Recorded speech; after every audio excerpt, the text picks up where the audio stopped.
Ok, allez, bienvenue dans cette nouvelle formation que j'ai appelée Vive du FLE en 14 jours, le plan d'action express pour trouver des élèves et vivre du FLE en ligne en 14 jours chrono. Donc c'est une formation vraiment où je vais vous montrer comment trouver des élèves très efficacement et comment les convertir en élèves qui payent pour vivre de vos cours de FLE, et tout ça sans plateforme. Vous n'aurez pas besoin de payer de commission, entre 15 et 30% en fait pour la plupart des plateformes. Là, il n'y aura pas besoin de faire ça en fait. Je vous montre vraiment tous les outils, comment les utiliser assez facilement, vous allez voir, et surtout comment vraiment avoir ce petit côté persuasif pour aider en fait à trouver des élèves et à les convertir facilement. Bon, ça c'est vraiment la promesse de cette formation, on va voir tout ça ensemble et on va voir en fait tout ce qui vous bloque. Vous avez peut-être des blocages aujourd'hui, vous n'êtes peut-être pas motivé, ce qu'on va voir dans la première partie, c'est comment se motiver réellement pour trouver des élèves et vivre du FLE rapidement. Dans la deuxième partie, je vais présenter tous les outils nécessaires et après on verra comment vraiment convertir ces élèves-là. Et après il y aura plein de bonus aussi. Par exemple, si vous travaillez aujourd'hui sur une plateforme comme italki, c'est comment faire sortir des élèves de la plateforme pour ne plus avoir payé de commission, pour mieux gagner votre vie, etc. Donc voilà, vraiment une formation très complète et qui vous plaira, enfin je l'espère qui vous plaira en tout cas. J'ai passé vraiment beaucoup de temps, donc voilà, j'espère que ça va vous plaire. Allez, on va commencer dans l'introduction de cette formation, donc comment gagner de la motivation et vraiment tous les blocages psychologiques que vous pouvez avoir. Je vais vous donner un peu des méthodes par rapport à ça. C'est parti. Alors que faire déjà si vous n'avez pas le temps? Voilà, bah, c'est simple en fait, parce que déjà vous dites voilà j'ai trouvé des élèves tout ça, peut-être qu'aujourd'hui vous dites que c'est hyper chronophage, et vous n'aurez pas tort. Il y a beaucoup de profs en fait qui vous disent, enfin des formateurs même en ligne qui vous disent bah, c'est simple, tu vas sur les réseaux sociaux et puis là-bas il y a plein d'apprenants, tu crées du contenu, tu envoies des messages, puis hop, tu fidélises tes apprenants comme ça, tu n'as aucun problème. Bien sûr c'est pas aussi simple, c'est pas aussi facile, hein, sinon tout le monde n'irait pas sur les plateformes. Hein. Moi, je vous ai souvent dit d'aller sur italki, sur des plateformes comme ça, parce que là, c'est des millions d'apprenants, il n'y a rien besoin de faire, vous créez un profil et c'est les étudiants qui viennent vers vous. Et si vous faites l'inverse, c'est vous qui allez vers les étudiants, ça marche bien sûr, mais souvent ça prend plus de temps. Donc on va voir comment simplement trouver des élèves, en fait, pour ne pas s'éparpiller. Moi, je vous donne le guide complet de tous les outils pour les utiliser facilement, et vraiment la démarche à suivre pour les convertir très très facilement et rapidement. Le but c'est de gagner du temps, parce que si on va sur les réseaux sociaux et que finalement on se perd au plein milieu, au fond de la jungle, ça n'a aucun intérêt.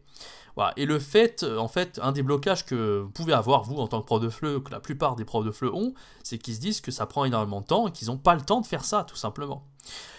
Alors ça c'est vrai que ça prend du temps, mais en même temps, bien falloir se débloquer un petit peu de temps. On n'est pas obligé de débloquer plusieurs heures pour le faire, hein. Quelques minutes ça peut suffire, mais le tout c'est de trouver un temps dans votre journée ou dans votre semaine pour dédier ça, enfin un temps dédié au recrutement des élèves, ce que j'ai appelé, d'accord? Donc ce que vous allez faire ça en fait pendant les moments où vous avez du temps en fait, vous n'avez rien d'autre à faire d'intéressant que de recruter des élèves. Donc je cite quelques exemples ici. Par exemple dans les transports en commun, hein, si vous êtes en train de prendre le métro à Paris et vous faites un trajet voilà, qui prend une demi-heure, et bien pendant cette demi-heure vous allez aller sur les outils que je vais vous présenter et vous allez trouver des apprenants par ce biais, d'accord? Si c'est pas pendant les transports, parce que peut-être quand les transports, vous avez, je sais pas moi, le métro en général ça va, hein, on a le temps de le faire ça dans le métro, mais si c'est un bus, par exemple vous avez le mal des transports, vous pouvez pas le faire pendant le trajet de bus, d'accord? Ou si vous conduisez une voiture, bah là c'est pareil, vous pouvez pas le faire, il faut bien que vous conduisiez sans avoir d'accident.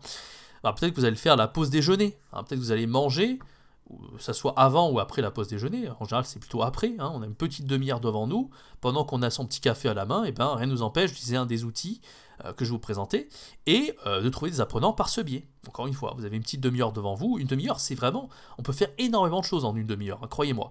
Et si c'est une demi-heure comme ça pendant quelques jours, bah, ça, au final ça fait 1 heure, 2 heures, voilà. Alors croyez-moi, par contre, vous n'avez pas besoin de vous libérer vraiment des heures et des heures, hein, franchement, moi je pense que recruter des élèves, ça va pas prendre plus qu'1 h 30, 2 heures en réalité, hein. 1 h 30, 2 heures dans la semaine, hop c'est fait, vous avez vos élèves et puis vous êtes tranquille quoi. Si vous appliquez tout minutieusement ce que je vais vous dire dans cette formation, il n'y aura aucun problème pour vous pour trouver vos élèves, vraiment.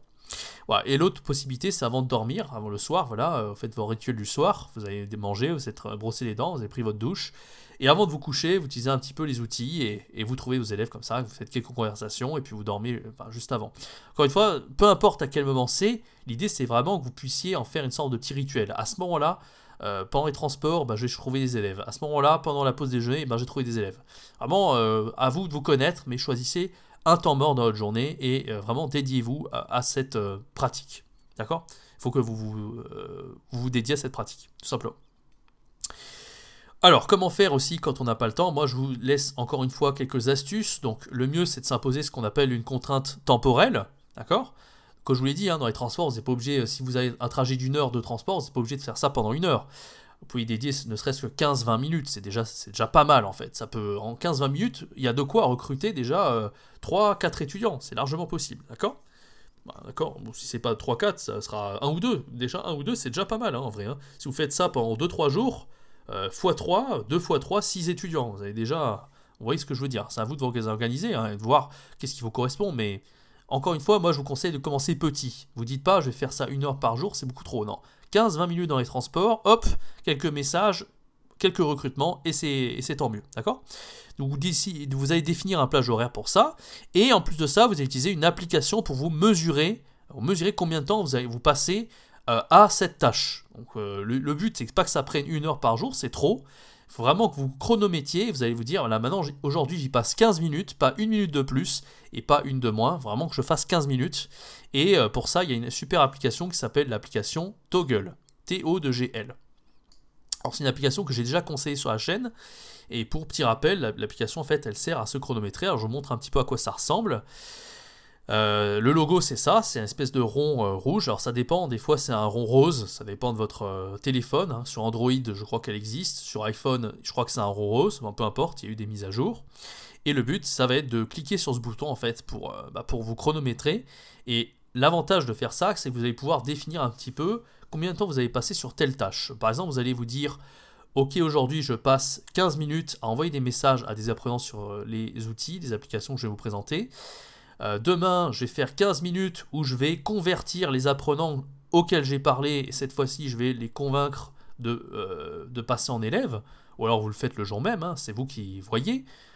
Et ensuite, voilà, 15 minutes, je vais faire telle ou telle chose, je vais préparer mes cours, bon ça, vous pouvez l'utiliser pour d'autres choses, bien sûr. Hein.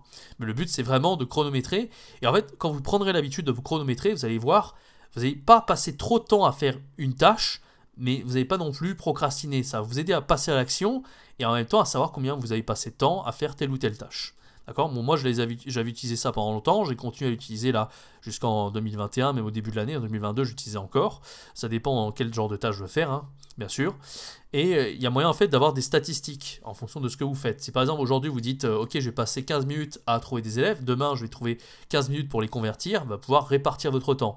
Si vous passez plus de temps à parler à des élèves qu'à les convertir, en apprenant qu'ils payent, c'est qu'il y a quelque chose qui ne va pas. Parce que si vous parlez à la terre entière, vous avez envoyé 200 messages et que vous avez passé à 1 ou 2 élèves à essayer de les convertir, mais il y a un déséquilibre quelque part. Donc le but de cette application, c'est aussi qu'il y ait un équilibre en fait. C'est ça l'avantage de Toggl, d'accord ?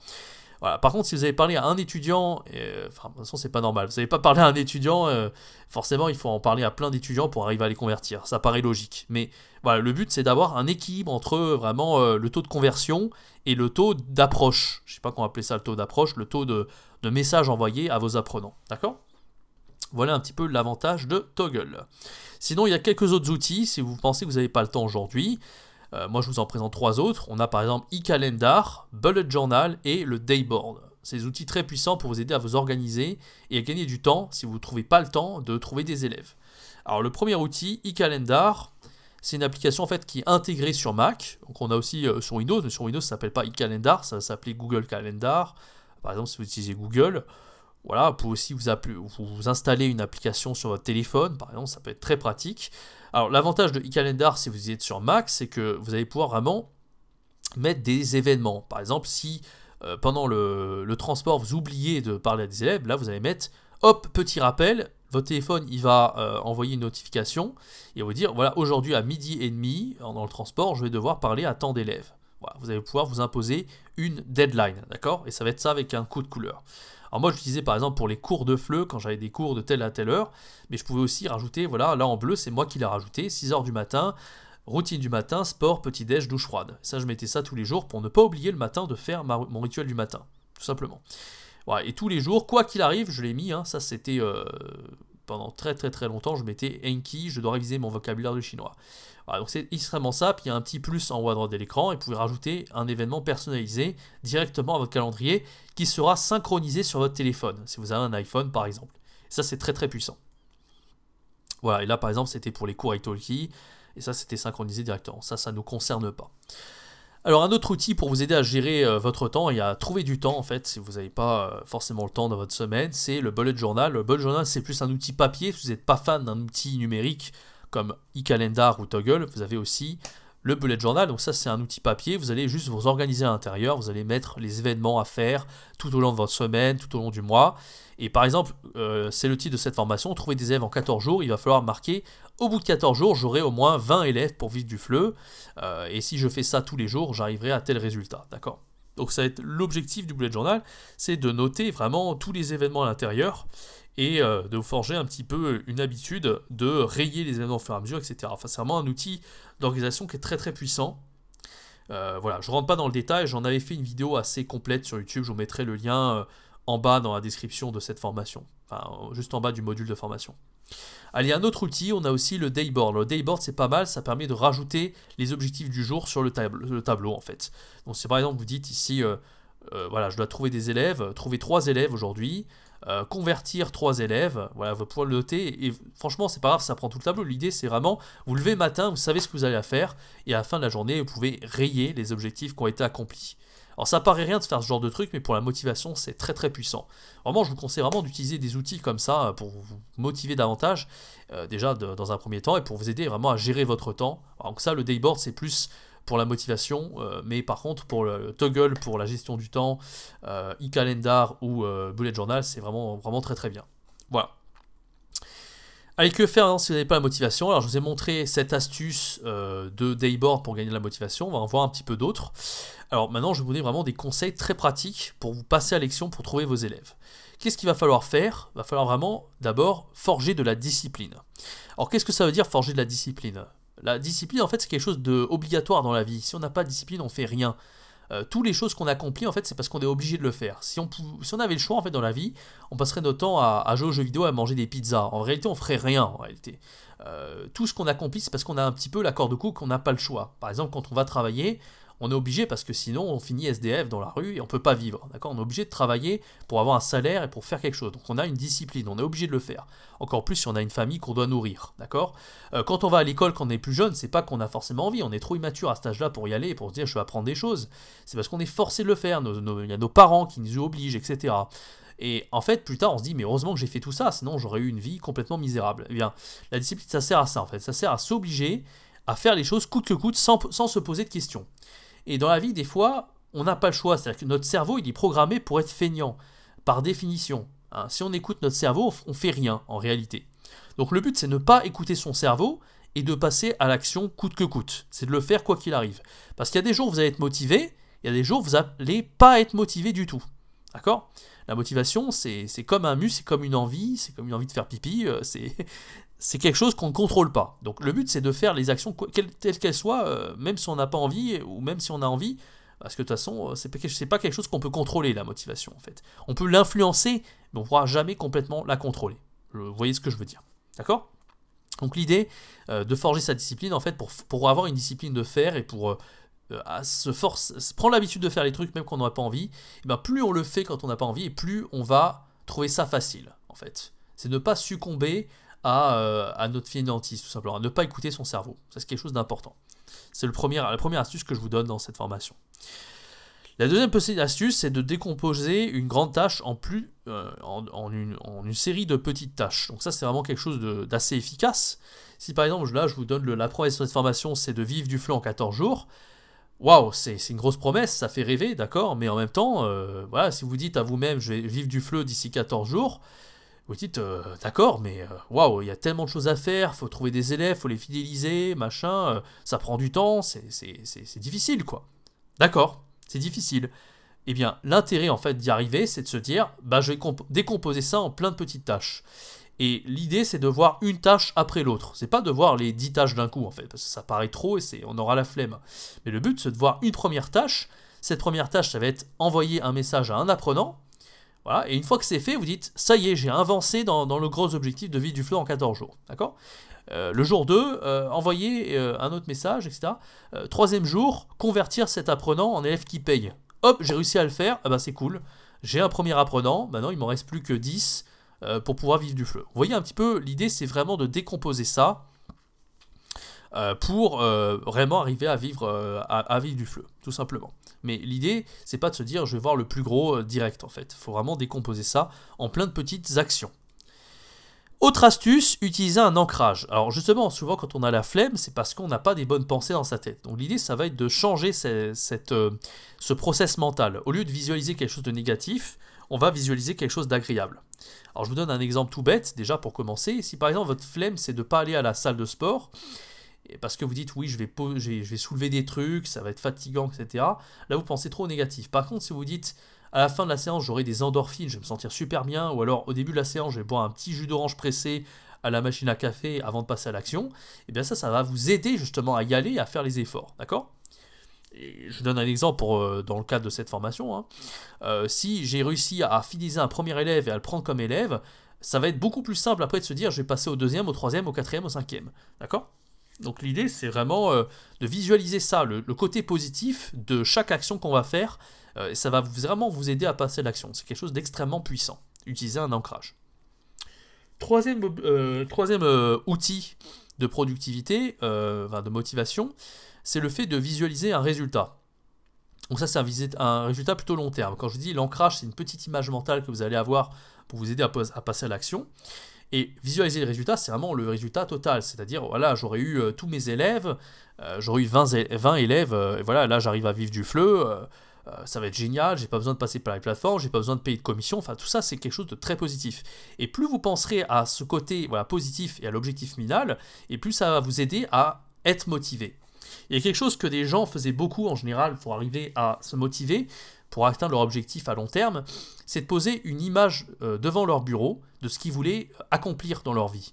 Alors il y a des gens, en fait, c'était d'avoir une grosse baraque avec piscine, enfin une super villa à 1 million d'euros, et tant qu'ils n'avaient pas atteint cet objectif-là, ils regardaient leur villa, ils disaient « un jour, cette villa, ça sera la mienne ».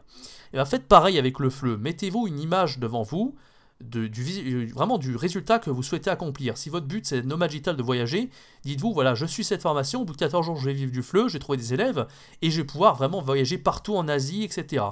Le but c'est vraiment d'avoir un résultat, un objectif ultime que vous voulez réaliser, que vous allez regarder tous les jours pour vous aider à passer à l'action. Ça c'est extrêmement puissant à faire. C'est ce qu'on appelle un vision board, je crois. Voilà, sinon quelques autres petites astuces assez efficaces. Alors le but c'est si votre routine vous sentez qu'elle n'est pas efficace, parce que voilà, des fois ça arrive avec la pandémie, on a eu l'habitude de rester chez nous, avec des confinements, etc. Des fois c'est pas toujours évident de se motiver, de passer à l'action. Et souvent ce qui aide à trouver la motivation, c'est de changer un petit peu sa routine. Alors comment on fait pour changer sa routine? Moi j'ai plein de petites astuces qui peuvent paraître vraiment être des petits détails tout bêtes, mais en fait, ça fait une énorme différence. Je m'en suis rendu compte au fil de ma vie et en fait, je me suis rendu compte que c'était tout à fait légitime. Il y a vraiment des théories là-dessus qui font que on arrive à être plus productif en changeant nos habitudes et notre routine.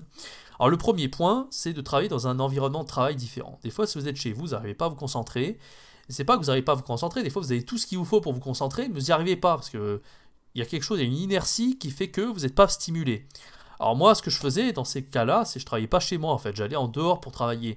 Ça pouvait être un endroit comme une bibliothèque par exemple, où je vais être entouré de gens qui bossent, et ça c'est hyper stimulant pour se motiver et passer à l'action. Même si les gens font pas forcément ce que vous voulez faire. C'est pas forcément tous les gens qui veulent vivre du FLE en 14 jours et recruter des élèves pour être 100% indépendants. Peut-être qu'il y a des gens, ils travaillent, j'allais en BU de médecine, pendant que les gens ils travaillaient à la médecine, moi je faisais du FLE. Chacun son truc, mais le but c'est d'être entouré d'un environnement un petit peu stimulant pour vous aider à avoir cette motivation de passer à l'action, d'accord? Donc quand vous êtes indépendant, il y a d'autres espaces intéressants pour travailler, comme par exemple les espaces de coworking. Alors souvent ça c'est un peu payant, ça peut coûter un abonnement, donc si vous n'avez pas envie de payer, il y a des endroits un peu gratuits, je l'ai dit, la bibliothèque, ça peut être gratuit, ça peut être un café, bon là, hormis le prix du café, c'est pas très cher, et il y a d'autres endroits aussi qui sont extrêmement stimulants pour la créativité. Moi j'adorais travailler dans ce genre d'endroit. Dans les hôtels par exemple, moi j'étais extrêmement productif en général et très inspiré, et dans les Airbnb, pareil à l'étranger, je me prenais un petit Airbnb, des fois c'est pas forcément que j'avais envie de changer, de voyager, j'étais dans la même ville, mais je prenais un Airbnb et ça me changeait de chez moi, et hop, la productivité était au rendez-vous. Donc en fait, le fait juste de changer d'endroit, ça peut paraître être bête, mais en tout cas, si vous avez les moyens, franchement, vous allez vite rentabiliser le fait de payer pour un hôtel ou un Airbnb, ça va valoir vachement plus le coup, par rapport à ce que vous allez gagner derrière. Hein, par exemple, moi, je vous donne un exemple par rapport aux formations. Je fais une formation, si je paye un Airbnb ou un hôtel, si derrière je amortis le coût de la formation, ben, ça vaut le coup. Ben, vous, c'est pareil avec les élèves. Si derrière vous recrutez plein d'élèves, vous avez payé un endroit spécial pour vous mettre à travailler, si derrière vous gagnez tout le coût d'avoir des élèves, de ne pas payer de commission sur les plateformes, sur quelques mois, ben, ça vaut largement le coup plutôt qu'être resté sur italki et de ne pas avoir eu la motivation de pas trouver vos élèves par vos propres moyens. Voilà, j'espère que vous voyez ce que ça veut dire, ce que je veux dire par là. Voilà, après, hormis le fait de trouver un endroit différent pour être plus productif, il y a aussi le fait de travailler avec des outils différents. Moi, ça m'arrive, par exemple, d'en avoir marre de travailler avec mon ordinateur, donc je vais utiliser plutôt un iPad, par exemple. Voilà. Si c'est pas un ordi fixe, vous avez avec un portable, en fait, l'avantage quand même de travailler avec un portable, ça peut être vraiment bien, parce que vous pouvez vous balader avec votre portable. Moi, ça m'arrive de travailler au bord d'une piscine, par exemple. En général, je suis au calme, hein, il n'y a pas trop de gens autour. Mais tout dépend du type de travail qu'on fait. Des fois, ça m'arrivait de travailler avec un portable sur une chaise longue, dans une loge, dans je sais pas, dans un endroit d'une bibliothèque, par exemple. C'est vous qui voyez, en fait. Le tout, c'est d'essayer des choses différentes stratégies, et voyez un petit peu ce qui marche pour vous, tout simplement. Voilà. Et après, pour stimuler sa créativité, donc là, par exemple, c'est la motivation, mais ça marche aussi pour la motivation. C'est moi, ce que je fais souvent, c'est de prendre une petite boisson différente pendant que je bosse. Donc un thé, par exemple un thé à la menthe, ou des fois ça m'arrive de prendre une boisson sucrée, je sais pas moi, un Arizona, ou j'en sais rien. Et ça peut vraiment aider aussi à être motivé, à trouver les bonnes phrases d'approche. Si vos buts c'est de travailler, c'est de trouver des apprenants, ou travailler une phrase d'accroche, ça vous dit à convertir tout ça, bah, il faut quand même de la persuasion. Et pour trouver les bons mots, trouver les bonnes persuasions, eh bien prendre une petite boisson comme ça peut paraître être rien, mais voilà. Bon, il y a beaucoup des contenus que j'ai fait, beaucoup d'outils créatifs que j'ai réussi à trouver par le biais de boissons juste que je buvais. Ça m'aidait à stimuler ma créativité de manière assez incroyable. Quand j'étais à Taïwan, je buvais par exemple des bubble tea, et les bubble tea, c'est une boisson qui est délicieuse pour moi, et ça m'aidait vraiment à trouver des idées de fou en fait. Dès que je buvais mon bubble tea, voilà, la créativité était stimulée, enfin, la motivation par la même occasion. D'accord ? Et il y a d'autres gens, en fait, moi ça je le fais pas, mais il y a d'autres gens, je sais, c'est très efficace pour eux d'écouter de la musique en bruit de fond, de la musique d'ambiance, ou par exemple la musique house, qui a un rythme assez rapide, ça va booster un peu votre rythme cardiaque, ça va vous aider aussi à être plus productif et à passer à l'action.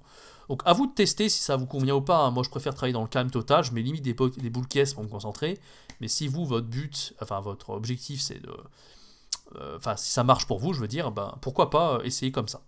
À vous de voir ce qui vous correspond. Alors, merci d'avoir écouté cette première partie de formation. J'espère que maintenant vous avez tous les outils en main pour passer à l'action. Encore une fois, n'hésitez pas à regarder cette vidéo, à utiliser les outils, c'est très important. C'est vraiment ça qui vous permet de gagner du temps, de gagner de la motivation et de passer à l'action. Moi, sans tous ces outils, je ne sais pas comment je ferai aujourd'hui. Je ne suis pas quelqu'un de très organisé de base, mais pas du tout. Mais ça m'aide vraiment à avoir la discipline et vraiment à passer à l'action. Parce que croyez-moi, quand vous êtes indépendant, même pour plus tard, même quand vous aurez trouvé vos élèves, au bout de 14 jours, vous arriverez à vivre du FLE, je vous conseille vraiment vivement de prendre la discipline, d'utiliser tous ces outils que je vous ai présentés, parce que pour moi, c'est vraiment quelque chose de totalement indispensable. Allez, dans la deuxième partie, on va voir un peu tous les outils. Je vais vous présenter en fait tous les outils pour trouver des élèves, et après par la suite, partie 3, etc., on verra comment les convertir en élèves qui payent. A tout de suite dans la suite de cette formation.